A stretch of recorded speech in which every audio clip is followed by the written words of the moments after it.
There's been a lot of talk on Facebook about fake news, becoming an influencer, and how the algorithm works in general.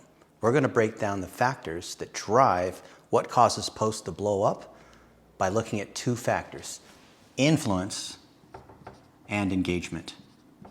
Much of the factors that drive what's working on Facebook also are the same factors that drive other algorithms, whether it's in YouTube, Google, Instagram, TikTok, and other social media channels. Think about it this way. Influence is measured as how much impact you have with other people. And most people think it's based on the number of fans you have, number of connections you have, or number of followers you have. In other words, what is that audience base? But that's only one factor. Let's look at this example. Let's say that person A has 1,000 friends. And these can be any sort of connections. A follower, a fan, a subscriber, they're all different words for the same thing because this person has these people that they are connected with. Person B has only 100 friends, fewer friends. So let's map this out this way. But what if I told you that this person with 100 friends on Facebook was Warren Buffett, and this person with 1,000 friends was some random person in a third world country? Certainly the number of friends is not the main factor, because then you'd weight it by how strong those friendships are. And all of us know people where in the real world they have a lot of friends, but maybe not as much power in terms of the strength of that relationship. And some people don't have a lot of friends, but those friendships are very deep. So we can calculate the strength here. And there's a third factor: number of friends, the strength of those relationships, and the depth of those relationships in terms of how long they've been. So there's a decay factor. So if we multiply these three together, we could say 1,000 friends times an average strength of 5 or an average strength of 50, and then a decay factor is how recently have you engaged with that friend.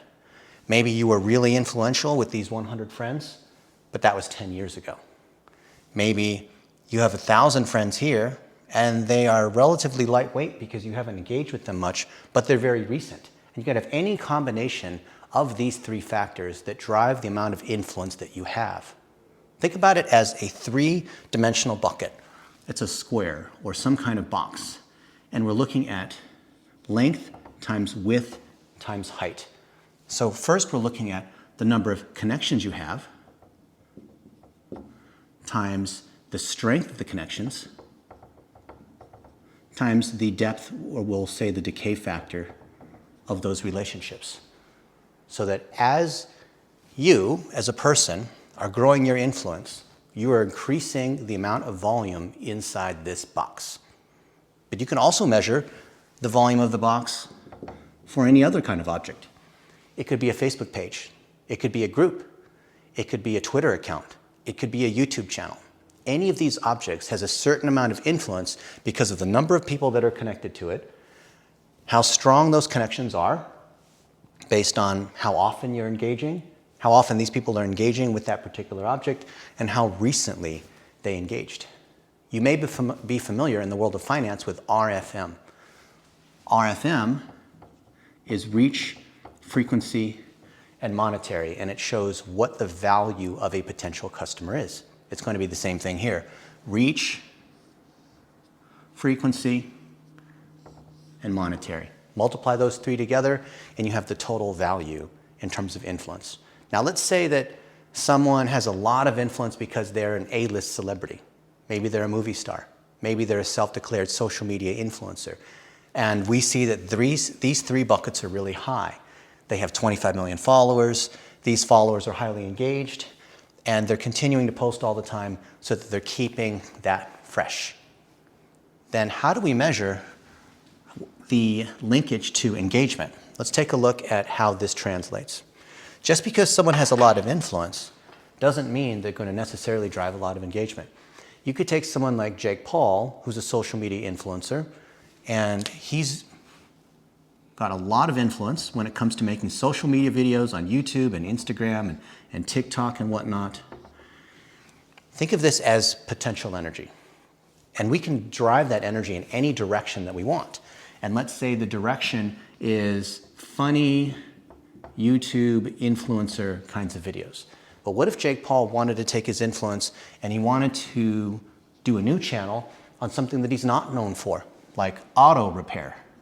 How do you fix a car where the transmission is not working properly? He might have a lot of influence in general, but because the direction of his influence is towards a topic, then everything that he has is going to be towards that particular topic or any set of topics. Another way to think of it is there's a certain amount of water inside this bucket, and where do we want that water to distribute? We can push some of it over here, push some of it over here, but there's only a certain amount of influence. And any particular post that he makes on a particular topic, we want to measure what's going to cause the highest engagement. So let's say that he makes a funny video, and because he's got a lot of influence, there's a high probability that these people will notice this. There's a high probability that the number of people that notice this post will be a lot higher than a post that I might make, just because he has more fans, these fans are more engaged, and they're more recently engaged than a post from me. So the influence against any particular post that he makes is going to result in what's called an edge. And an edge is a connection between any two objects. This is the thing that Facebook doesn't want people to talk about. And they have personally chastised me in the media for talking about this. So for you seeing this here, you get a special glimpse on something that I've gotten in trouble for talking about. Edge rank is the connection between any two objects, and those objects are not necessarily people. So this could be Jake Paul, and this could be Tristan Parmley. And let's say maybe there's an edge because these two are connected. That creates an edge. Edges don't have to be visible. Edges can be, they've liked each other's posts. Edges can be, here's a photo that Tristan has posted, and Jake Paul likes that photo. That creates more connections because some of this juice is flowing this way back into Tristan, and maybe vice versa. Tristan is commenting on something that Jake has. The connection between any particular objects is an edge. And let's say there's another person. Let's say that I'm over here. And then I publish a photo. So that's an object. Or I check in at a restaurant. That restaurant is an object. There's a connection there because I post a photo. There's a connection there because Tristan's there and he likes it. There's a connection because we work at the same company. There's a connection because there's a piece of content that I produce that Jake is also connecting on. So the number of connections and the strength of these connections is called the edge rank.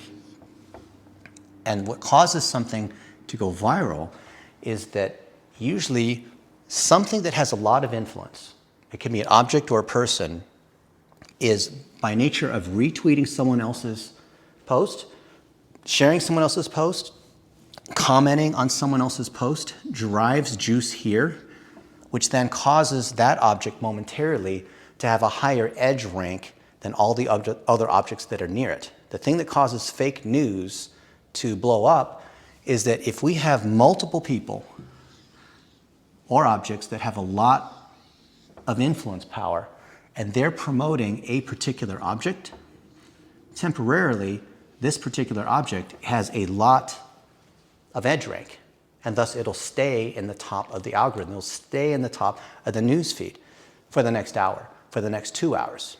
Now, the more people that see this particular article, it could be something on Donald Trump and what he thinks about masks or the election, right? And the more people that are engaging here, the more people are going to notice that, and then they start engaging on this, which is increasing the edge rank. And you get more and more people that notice it and then are engaging with that particular edge.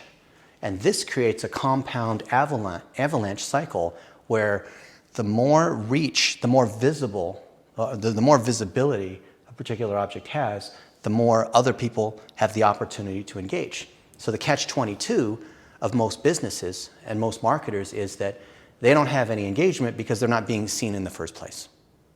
So what happens on Facebook is a piece of content's created, a post. and some initial number of people will see it. We call that initial reach. Maybe if we have 20 million people here and Jake Paul makes a post, this initial post might get, let's say, 2%. So they would get 400,000 people that are seeing that post initially.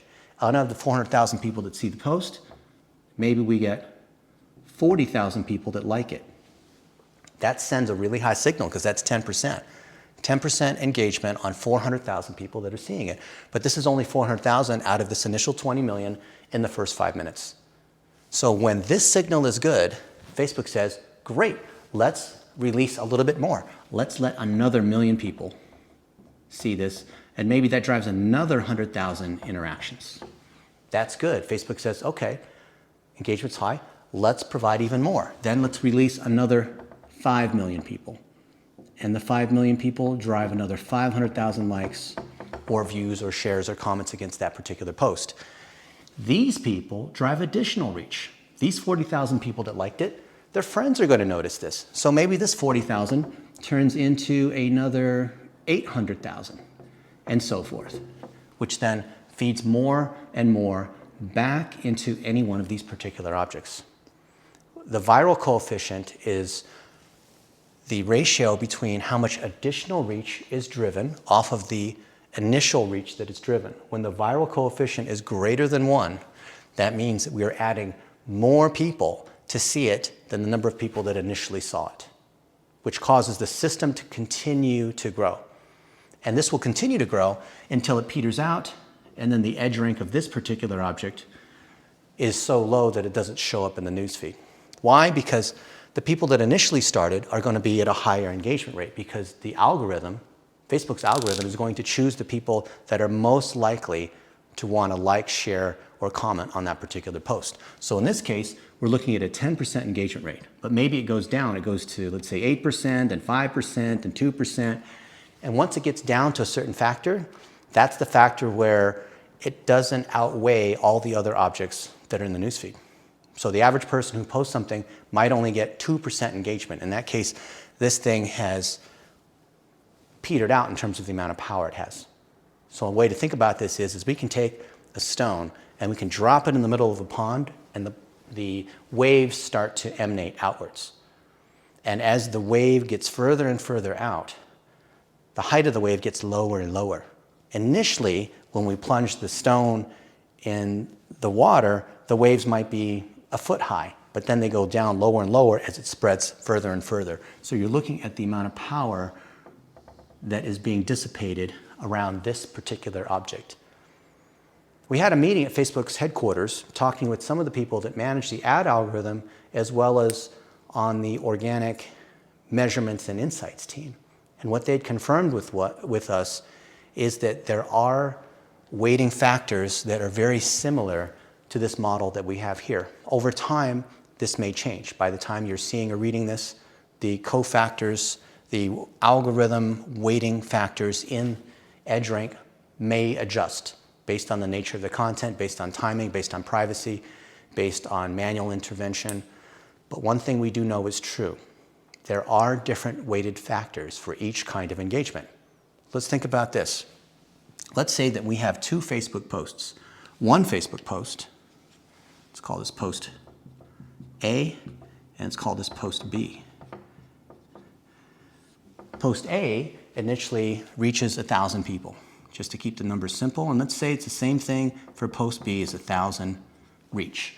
Of these 1,000 people, we have 100 likes, we have 10 comments, and we have 2 shares. And post B, also at the same reach, maybe there's only 50 likes, but there's 20 comments and there's 10 shares. Which post is going to do better? Facebook is going to calculate that by assigning a certain weight against each of these posts. And we know generally that if a like is worth 1 point, a comment is worth 6 points, and a share is worth 13 points.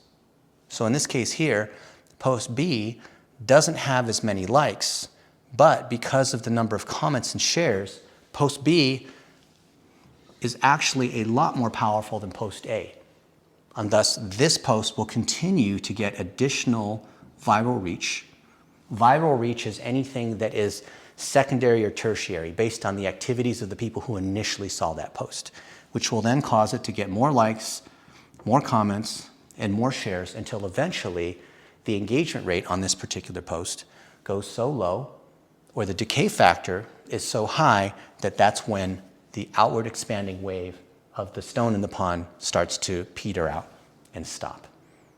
And when you realize that what we're looking for is not just lots of likes, but the right ratio of likes, shares, and comments, then now we see what the algorithm is looking for at Facebook.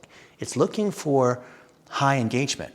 We can look for people on Instagram, for example, who might have 10,000 followers, but their posts get very little engagement, which may cause us to believe that those are fake followers, or those are followers that are not in the core category that that person is trying to serve.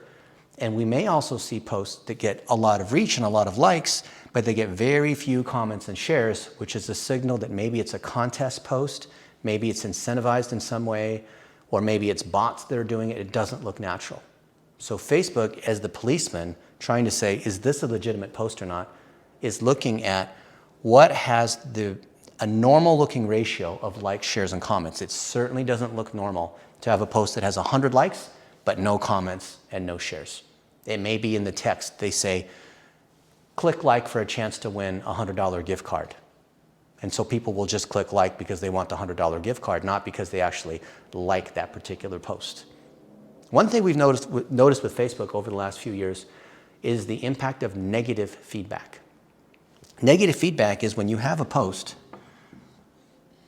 and let's say here's the post, maybe it's a video, whatever it might be. When somebody clicks the X up here, they can report this post, they can hide all posts, they can unlike the page, and they can report spam. Every time someone does this, which requires at least 2 clicks, then they're assigning a minus 100 point feedback into calculating the rank on that particular post. So let's say that here we have 100 likes, 10 comments, and 2 shares, but we have 3 negative feedbacks. These 3 negative feedbacks will wash out all the positive feedback here. Thus, the #1 reason that brands and profiles on Facebook aren't getting engagement is that their negative feedback is so high it outweighs the positive points that are created from the post itself. And this is already weak because the engagement rate is low on that post to begin with. In this case, it's actually decent. 100 likes on 1,000, 10%. We know the average is maybe 3%, so that's actually not bad. But low engagement combined with high negative feedback reduces the edge rank associated with that particular post. A lot of people will be cynical and say, Facebook is forcing us to advertise, and that's why we're not getting reach. They're forcing us to pay money. So initially we launch a page, and they give us reach, and then they say, haha, just kidding. You have to advertise to get that reach back. That's partially true. What we've seen in the data is that if you take a particular post and you boost it, then Facebook's algorithm is going to try to show it to people who are most likely to engage with this particular post. In other words, these are people who Facebook would have chosen organically to see that particular post, but you're paying for it. So a lot of people would say, well, why would you boost a post then? Because it's the same algorithm driving engagement organically versus paid. It's because the next people in line to be able to see that post, if the post has high enough engagement to continue to expand, the wave may stop here before it ever reaches out this far. So we can pay our way to expand the wave out further and hope that the engagement rate is high enough that that thing will continue. But if the initial engagement on that post is low, then we have to spend money to be able to force it to go out there and get reach, especially if it's a new page and it doesn't carry much power here. So when you have an ad, for example, ads by definition are usually low engagement because people are trying to sell things. So there's low engagement off of usually smaller pages, and ads are more likely to drive negative feedback. That's why you usually have to pay money on ads to make sure we get distribution. Of course, ads are not entertaining and interesting like you'd imagine most content to be. There are some exceptions where some people are able to create commercials that people really want to see, but very rarely is that actually the case. So when you have content that's interesting and educational, we can put money against it, as you learned in the $1-a-day strategy, to be able to get additional reach and get more efficiency on the advertising dollar that you have. So when the edge rank is higher and you amplify it by using the $1-a-day advertising strategy, you're going to get more bang for the buck than if you try to amplify a post that isn't doing as well. It's like trying to floor your car when the e-brake is on. And that's our view of advertising. We know that the success of Facebook from a paid and a business standpoint is understanding that ultimately Facebook wants to show content to whoever is most likely to engage with it. Whoever has the highest influence is usually going to drive the most engagement because they have the most people, they have the most edges caused by people that are engaging, and usually they're more recent where they're continuing to engage. So the amount of influence they have organically, whether it's a page or a profile, usually drives more engagement. But if you're a business and you're trying to drive sales, then you can use influencers. You can use a Jake Paul to try to promote your object, to try to promote your service or your product or the e-commerce store that you have. By trying to create content that has high edge rank because it's interesting, because it's video, because the ratio of likes, comments, and shares is high, that you can then put money against. And this is the balance of the Facebook ecosystem. Understanding that Facebook wants to feed users with the highest engagement content, but they also want to make money on advertising. So us as business owners and advertisers understand that the advertisements that fundamentally work the best in the long run are those that cater towards entertaining and educating, but also drive enough sales conversion to make it worth investing. I once had lunch with Mark Zuckerberg and we had this discussion, and he said that he believed that he could build an ecosystem such that advertising would no longer be interruptive, but would be seen as a recommendation from a good friend. And I told him that I thought that was quite a ways off because marketers and advertisers didn't understand that advertising needed to actually be able to work organically first, as opposed to being content that was never designed to engage, but only designed to sell. And thus Mark believed that by encouraging and training business owners to create pages that behaved like users, behaved like the kind of content people want to see, he could bridge the best of both worlds. And that is what's causing the current problem with Facebook, where you have a lot of fake news or issues of people being unhappy and struggling, and also the ad-supported side, which is creating content that people don't want. So at either end of the spectrum, you have content that is incendiary but drives the most traffic because that's what people want to see, and content that people are seeing because those with the deepest pockets are the ones who are promoting it. And thus you have the thing that caused the social network to grow and become so big are also the seeds of its own eventual destruction. And I encourage you to analyze your own data to see how are you doing in terms of your relative engagement and what you might do on the paid side to make sure that your messages are being seen. Thank you.